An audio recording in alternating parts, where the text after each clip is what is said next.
In the midst of everyone scrambling to start their end-of-year top 10 lists, I'm here to deviate from the norm and offer my opinions on the Billboard Top 20. Until I eventually cave and make my end-of-year list too, but hey, I can squeeze one video in. Anyway, with the chaotic nature of 2020 coming to an end, the music has been just as wild, even though most of it has actually been good this time around. But as we're in the middle of fall, we also see the quality of the hits fall. I hope you enjoyed the pun. Not to say this week's bad, in fact, by regular standards, it's way above average, but a lot of the great songs are on their way out, but I said the same thing last spring and the quality only increased, so let's hope it's another one of those situations. Of course, there's always a bottom of the barrel, so let's work our way up from that bottom.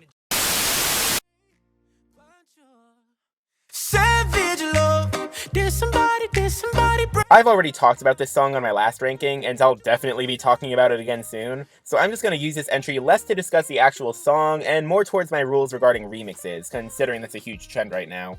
If you follow the charts like I do, first of all, I'm so sorry for your mental health, but second of all, you'd know this song only hit number 1 because of the BTS remix, and faded immediately after they were uncredited. Because of stuff like that, I'd review the original version of the song, or rather the version that Jason stole. Because that's the version I'd assume is the most popular. And that's just going to be my rule of thumb. If I walked up to somebody on the street and asked them which version of a song they've most likely heard, that's the version I'm going with. I could go by streaming numbers, but I don't feel like it, so this will just be based off my Harlow perception of other people's Harlow perceptions. Confusing? Maybe, but you'll just have to deal with that.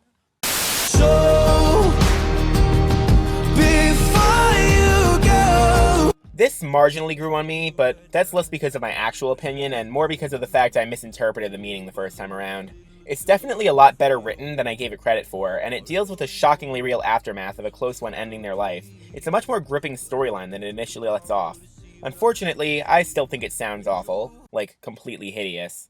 And there's obviously the shrieking of a beluga whale that Lewis tries to emulate in the hook that you've heard in pretty much every review of the song, but no, I'm talking about those verses. I hate you, I hate you, I hate you, but I was just kidding myself. It just sounds terrible.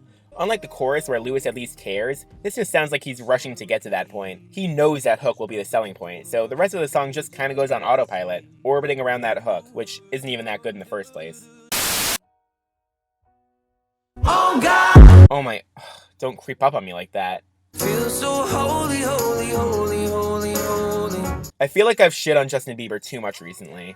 Let's shit on Chance instead for a bit. I'm a believer, my heart is fleshy. Life is short with a temper, like Joe Pesci. I'm happy he feels good in life, just constantly spreading positivity, being a beacon of hope for all those around him. Or at least that's probably what he thinks of himself. I'm just kind of bored by him at this point. Tween, Hesse, hit the jet speed. When they get messy, go lefty.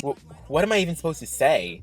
He clashes so hard with this beat, which is already way too empty. This needs to hit so much harder to really get that religious impact it strives for. It really does a good job at being a Christian anthem though, because I swear this sounds like some amateurish piano player just tapping away on the piano keys at church, waiting for service to be over. Not to mention the fucking tambourine. No, I ain't leaving you like I know he ain't leaving us. Come on guys, you couldn't add a triangle and maybe some cheesy hand claps while you were at it? I swear, some of these collaborations just feel like picking random names out of a hat. I might be better on my own. I hate you blowing up my phone. I mean, if there were any big artists to make an entire song around the sentiment "it be like that," I guess Khalid and Swae would be two of the first to come to mind. Don't know where the country dude came from though. And that's a pretty fitting theme for this whole song. It has a nice flow and Kane just fucks it up, especially with that chorus.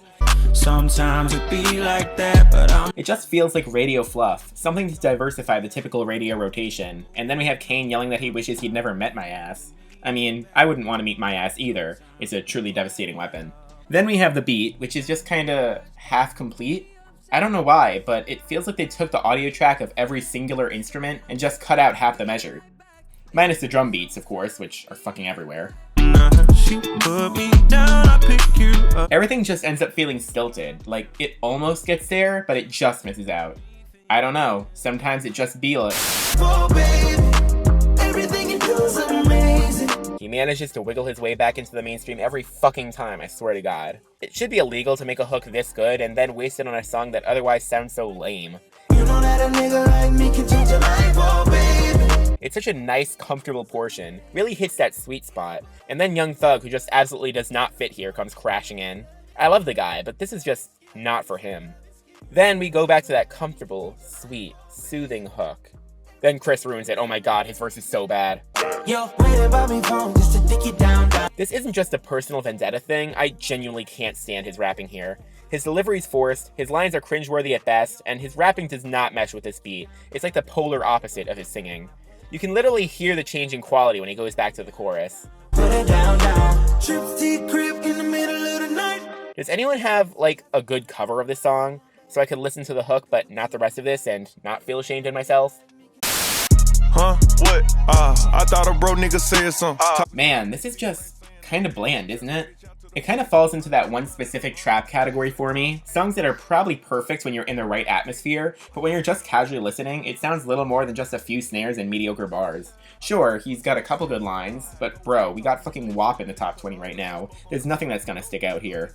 It is still in the decent tier for a couple reasons though, one of which actually being the lines. Sick of these niggas COVID-19. Minus that one. Put you in the blender, I can get you slush. Alright, that one too. I'm the whole loaf, he the breadcrumb. Okay, actually it's the ad-libs. I don't know what it is, but Bag's insistent interruptions sound so confident, yet confused at the same time. Talking shit, but they still ain't saying that. We gon' run it up, huh? What she say? Is it true that he posting another nigga money? Probably. I'm put that past him. Maybe so. Rappers with the mixed feelings. What? I ain't fucking with them. Nope. It feels so rare to have ad-libs in a song that actually enhance it, and don't just feel like filler for the empty space. Like, this is bringing me back to the Bad and Bougie days. God, what brighter times. Oh, and the other reason? I mean, do you even have to ask? Fuck nigga, I don't wanna hear it. Ain't talking the bag, I cover my ears, I hop in the lamb. God, this should have been the original. JT quite literally makes this beat her bitch. She actually has the charisma to keep my attention, and it's insane how the beat just warps around her voice. She even demands a beat change halfway through her verse. Let me talk to him. All these niggas wanna fuck JT. They do. Like, her power is just that commanding. I wanna say the same thing about Young Miami too, but yeah, let's just focus on JT. It's a remix that actually makes the song better, but the downside of that is I have quite literally no reason to return to the original, unless I want to hear Moneybagg make that dumbass cocaine pun again, so you take some, you lose some. I did some wrong, but I'm always right.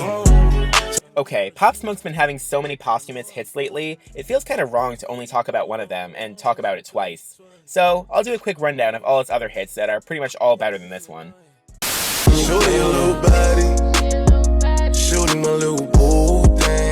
God, Pop sounds so good here. He does excellent on these laid-back R&B beats, even when what he says is so comically horny. I've never heard anyone say I nutted on her covers so swooningly. I nutted on the covers. Unfortunately, Lil Tjay is here too, and he's just a little too screechy on this beat. Kinda a mood ruiner. But, I mean, that duet at the end is pretty nice. Wanna hear Liam Payne doing it? Shorty a little baddie, she my little boo thing. She said, what you know about us? I'll tell you everything. This one's pretty good, albeit mainly for the chorus. It's hypnotic. The stripped back portion especially just wraps you right in. The rest is pretty good too, it's just a little bland for my liking. She wanna fight with the This is For the Night, but with a very different and better vibe.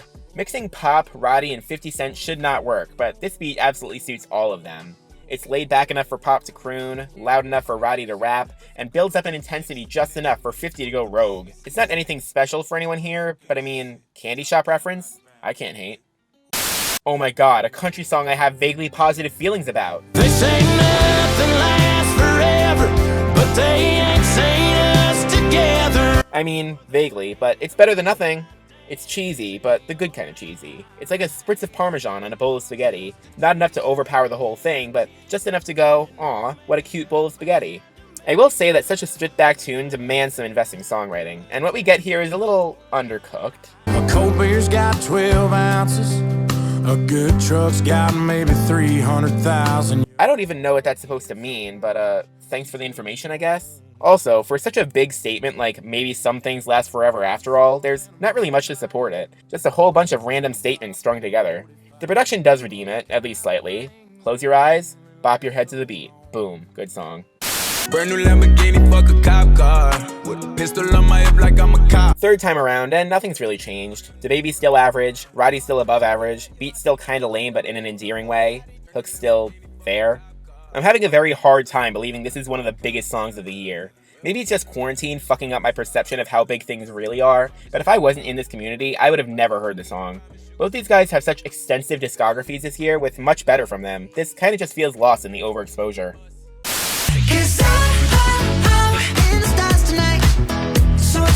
You know, this is pretty good. No complaints here. And that's totally not because I'm deathly afraid of the fanbase. I genuinely have no problems with this. Nope, none whatsoever. Absolutely not. Why would you accuse me of something like that? Alright, but for real, I like this. Everyone gives a solid performance. It's an all-around fun time. The bass has the perfect amount of groove to complement the boys' pretty high voices. This melody is really catchy. It's just such a gleeful experience. Not to mention, that trumpet? Absolutely glorious. It was a necessary final touch that just brings it all together. That being said, if I'm being honest, this song's just a little corporate for me. You know what I mean, right? That stock background music that a bunch of YouTube advertisements use? Are you tired of tangled and messy hair? Well, fear no more, because we have a product just for you. Introducing our 20-in-1 shampoo, conditioner, body soap, deodorant, facial cream, pimple ointment, iced tea, cherry coat. You know what I mean, right?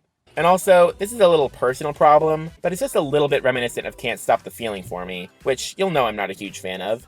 These lyrics definitely could have been worse, especially considering English isn't even these guys' first language, but there's just something about the na-na-nas that's just a tad off-putting.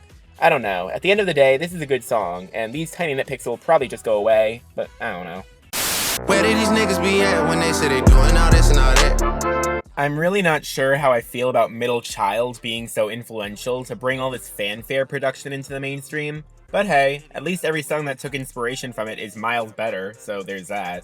Drake's presence on the charts has been really weird this year. Like, this is his 4th hit I'm talking about, and yet he's felt practically missing from the equation. This is a good thing though, because it makes him sound so much more refreshing than he would otherwise. He actually has passion here, charisma, inspiration even?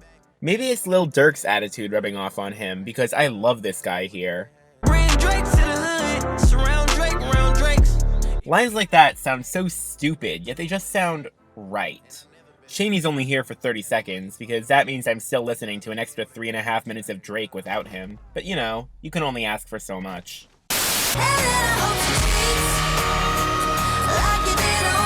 I don't know if anyone liked this song before 3 months ago, but it's very clear that everyone's pretty sick of it, which means I'm in the minority, yet again. Yes, I know Gabby is a vocal Trump supporter, and no, that doesn't hurt my opinion of the song, although it does make me very much wish she'll be a one-hit wonder and never chart again.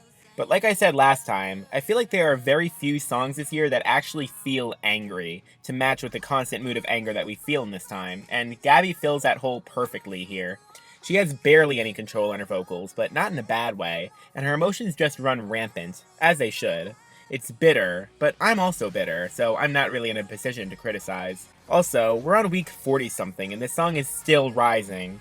I know we like to talk about Circles and Blinding Lights longevity, but the fact this song might come close to those ones in terms of runtime is pretty astounding. Honestly, I'm not sure where to put this one. It can go further up, it can go further down. I'm genuinely mixed on how I feel about it, so I'm just going with what I thought on my most recent listen. There are just so many words that I could apply to this. Underwhelming, comfortable, impressive, cute, dull, hot, hot, hot. So let me just tell you what I heard in my last run through.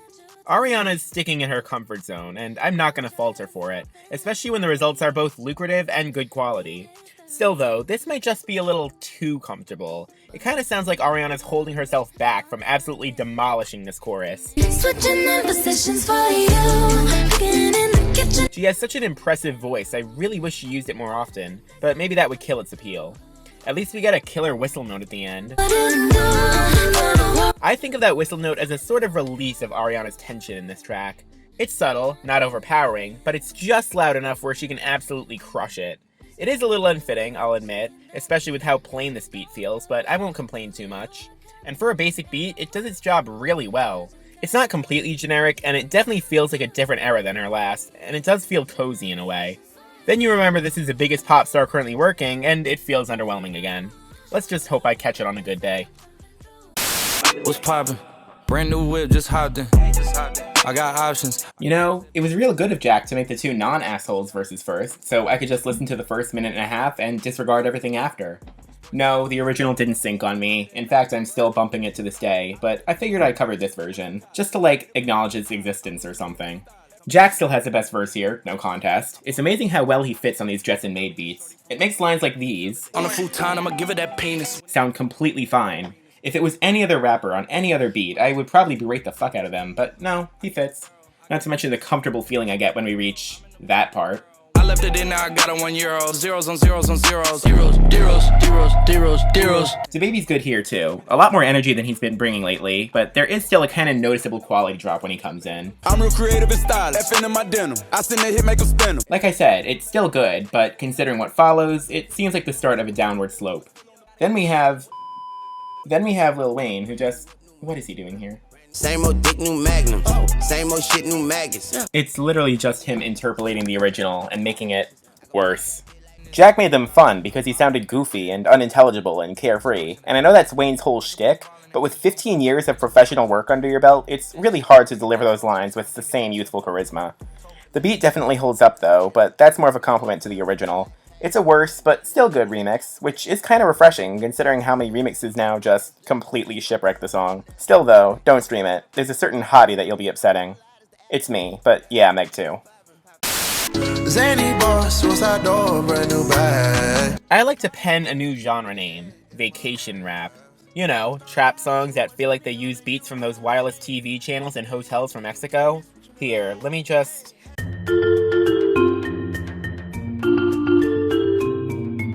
yeah, that's pretty much the vibe I get from Lemonade. Obviously, a lot more bass and hi-hat heavy, but you know what I mean. Anyway, Don Toliver kills it here, oh my god. Ice, lemonade, my neck was dripping. His voice is just butter on this beat spread, and I'm not talking about that shitty store-bought organic Valley butter. I'm referring to that whipped creamy goodness only available in restaurants. And it's not like this is an uncommon occurrence for him, he's just the perfect voice for most trap beats. A voice mixing auto-tune staleness with genuine emotional passion. Really underutilized if I'm being honest. And the rest? All this money when I grew up I had nothing. The rest. The rest. It's fine. Passable, I guess. I don't know, the vibe's really breezy in the chorus, and it just feels like so much tension adds up in the verses. Gunna's done better, Nav's done, Carry the 2. Yeah, Gunna's done better.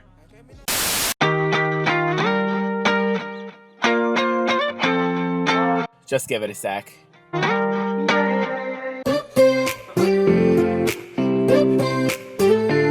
Why did I subject you to that? What is wrong with me?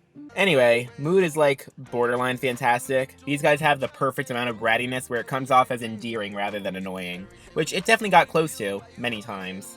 Same goes with the lyrics, honestly. If this production was any darker, this line would be so embarrassing. We play games of love to avoid the depression. But luckily it gets saved by the slick and clean guitar loop. That one loop is practically threading the whole song together, by the way. If that one production element was lost, everything would fall apart. Cool, baby, I ain't playing by your rules. It just makes the song sound so laid back and chill. This would also probably go under the vacation rap umbrella.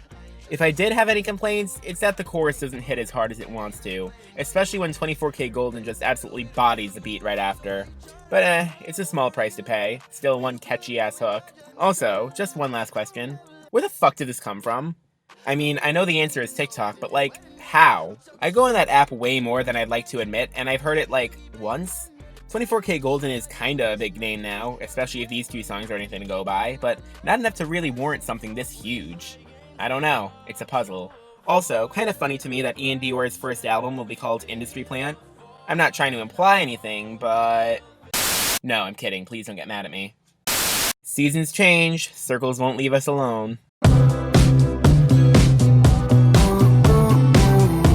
Update, since I recorded this video, Circles has left the charts after 61 weeks. That is 61 wonderful occurrences of running away, and running away yet again. Post Malone has been a staple on the charts for years now, practically a given, and a Malone-less Hot 100 is not a Hot 100 I necessarily endorse, yet it is one I must come to terms with. In honor of reaching over 60 weeks, and probably would have reached 100 without the limit rule, I am officially awarding this song great status. It's only grown on me since I first heard it, and honestly, I've barely ever heard it since, so it still feels as fresh as it did last autumn. Rest in peace, Circles, you will surely be missed. But not so much, because, like, there's still 3 songs better than you in this ranking alone. But still. Watermelon sugar high, watermelon sugar high. Apparently people really don't like this song. Like, so many people I've talked to have said this is among the worst of the year. And I don't want to invalidate anyone's opinions, but I'm willing to bet it's solely because of overplay. It just has this undeniable energy. Harry's vocals are wonderful, that transition into the final chorus is just pure bliss. Going down, watermelon sugar. I mean, maybe it's because this hit #1 and Adore You didn't. This kind of feels like Adore You's older twin brother that hit puberty later than Adore You, but when it did, it suddenly became the most cocky and arrogant asshole ever, turning everyone off from it. Very, very flawed analogy, but I hope you at least get the essence of what I meant. Basically, Watermelon Sugar, good. Yay for good songs, boo the fact that a lot of them are on their way out.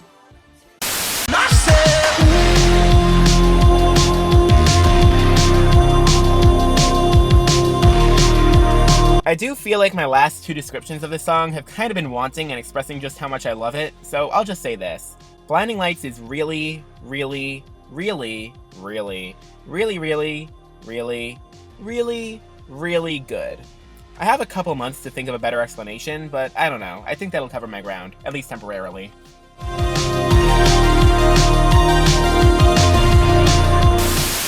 Yep, I'm dropping the bomb. You all know what song I haven't talked about, so let me just introduce you to its beauty.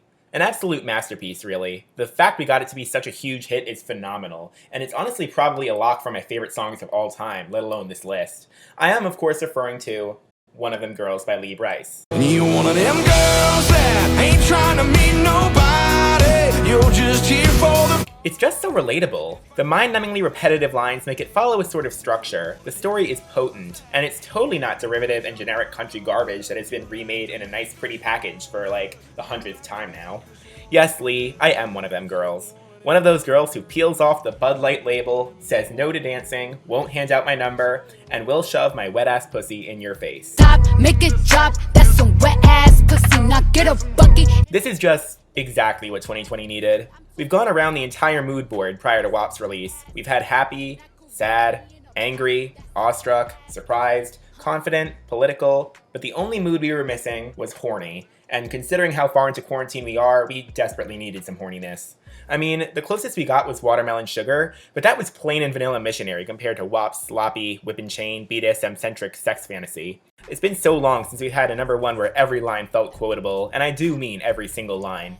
I feel like there isn't a single millisecond that hasn't reverberated throughout TikTok at this point. Rather than talk about why I love this so much, because there will be ample time for that in the coming months, I will instead display my top 10 most quotable lines. You see, we're starting out strong. First we got the double entendre imagery between the fire head and the wet crevice. Performs a nice contrast, though I will have to dock a point because Dasani, really? Of all the water brands? Hop on top, I wanna ride, I do a giggle, what is inside? I'm here mostly for the educational content. I had no idea what a kegel was before this song, and now I feel thoroughly educated. Thanks, Cardi. If he fucks me and asks who's is it when I ride the dick, I'ma spell my name. That is an impressive talent to say the least. Especially if you're Megan, like, that G cannot be easy. Wait, G, easy, Megan? Holy fuck, what an absolute masterpiece of a pun that I accidentally wrote. Fuck it, I love this song even more now. Gobble me, swallow me, drip down inside of me. This line's not amazing lyrically, but god, it just sets up the aggressive tone Meg delivers for the rest of the verse, and her flow is impeccable. The tempo's sped up, the sexual tension is even stronger, the listener is even more indebted to the performers. It's just a perfect introductory line. Put this pussy right in your face, swipe your nose like a credit card. A real underrated one, if I have to say so myself. Like, imagine she does this, and all of a sudden you hear a... I mean, hey, you gotta find one way to weed out the broke. Macaroni in a pot, that's some wet ass pussy. This one's just baffling, because, like, I know what it means. I've watched that one Vine, but I can only imagine the confusion on the face of someone who had no idea what she was referring to. So I want you to park that Big Mac truck right in this little garage. And while we're at it, I want you to touch that little dangly thing that's swinging the back of my throat. Like, what prompted these absolutely impromptu metaphors? Did Cardi B see 21's 12-car garage and 6 cars and thought, hey, what if we reverse the numbers? Was Cardi just sitting around in her room one night thinking about her uvula, trying to remember what the fuck it was called? How did the truck sound effect come into production? Like, are we on some Lemon Demon shit here? What gives? If he ate my ass, he's a bottom feeder. It really doesn't sound that bad now that I've listened to it like a million times, but trust me, the first time I heard this line, I was dying. I had to pause the song for a solid 5 minutes or so. Bring a bucket and a mop for this wet ass pussy.